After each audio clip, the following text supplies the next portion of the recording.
everyone, welcome back to another video of this channel। आज की video में हम डिस्कस करेंगे CSIR नेट नवंबर 2020 के पेपर को और आज की जो हमारी सेक्शन होने वाली है वो है कैलकुलस ऑफ वेरिएशन। तो चलिए स्टार्ट करते हैं आज की वीडियो को। आज का जो हमारा क्वेश्चन है वो बेसिकली कुछ इस तरीके का है। इसमें जो है हमें एक फंक्शनल दिया गया है I ऑफ y जो कि बराबर है इंटीग्रेशन फ्रॉम 0 to 5 ब्रैकेट के अंदर है y square plus x cube into y dash into bracket के बाहर है dx। और साथ ही साथ हमें ये भी चीज बताई गई है कि जो एक्सट्रीमल है इस फंक्शनल का वो सेटिस्फाई कर रहा है हमारी आइलर इक्वेशन को। इसी के साथ हमें ये चीज भी दी गई है कि ये जो आइलर इक्वेशन सेटिस्फाई कर रही है एक्सट्रीमल इस फंक्शनल की वो डिफाइन कर रही है एक सोल्यूशन कर्व को xy प्लेन के अंदर।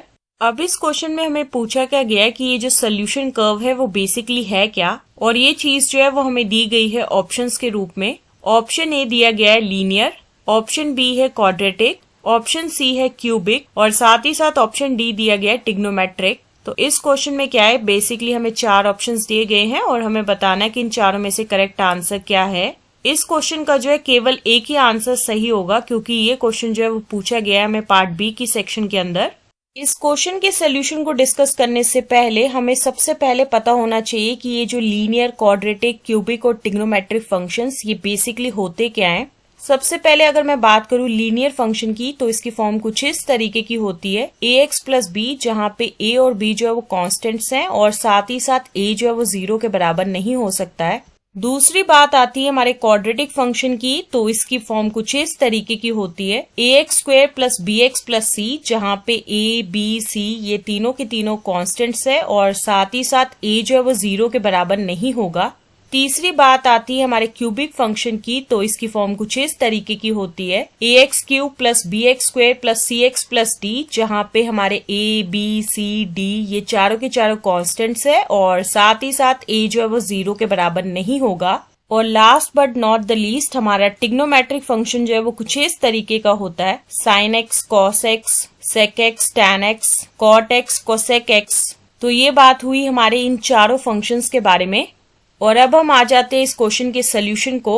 जैसा कि मैंने आपको बताया कि इस क्वेश्चन में जो है हमें एक फंक्शनल दिया गया है जो कि कुछ इस तरीके का है और हम मान के चलेंगे कि ये जो इक्वेशन नंबर 1 है। इस फंक्शनल के केस में हमारा f of x, y dash जो है वो बराबर है y square plus x cube into y dash के।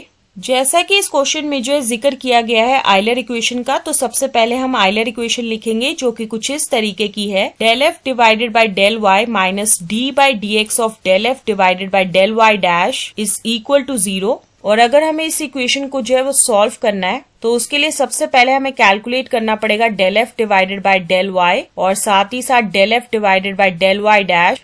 सबसे पहले हम कैलकुलेट करेंगे del f divided by del y जो कि बराबर होगा 2y के, और दूसरी चीज जो है हम कैलकुलेट करेंगे del f divided by del y dash जो कि बराबर होगा एक्स क्यूब के। और अब जो है हम इन दोनों की वैल्यूज को जो है डाल देंगे इस इक्वेशन के अंदर ताकि इक्वेशन जो है वो कुछ इस तरीके की बन जाए 2y minus d by d x of x cube is equal to 0 के बराबर होगा, which further implies that 2y minus 3x square जो है वो 0 के बराबर होगा। इस इक्वेशन में ये जो 3x स्क्वायर है इसे हम ट्रांसफर कर देंगे लेफ्ट हैंड साइड से राइट हैंड साइड की तरफ ताकि इक्वेशन जो है वो कुछ इस तरीके की बन जाए 2y जो है वो बराबर होगा 3x स्क्वायर के, विच फर्दर इम्प्लाइज दैट y जो है वो बराबर होगा 3 divided by 2 into x square के, जो कि एक्सट्रीमल है हमारे गिवन फंक्शनल का। इस केस में ये जो एक्सट्रीमल है हमारे गिवन फंक्शनल का वो सेटिस्फाई कर रहा है हमारी आइलर इक्वेशन को जो कि डिफाइन कर रहा है एक सोल्यूशन कर्व को xy प्लेन के अंदर जो कि एक क्वाड्रेटिक फंक्शन है, और ये चीज जो है वो मैच कर रही है हमारे ऑप्शन बी से। तो इसी वजह से जो है ऑप्शन बी जो है वो बिल्कुल सही है और बाकी के सभी ऑप्शंस जो है वो गलत है।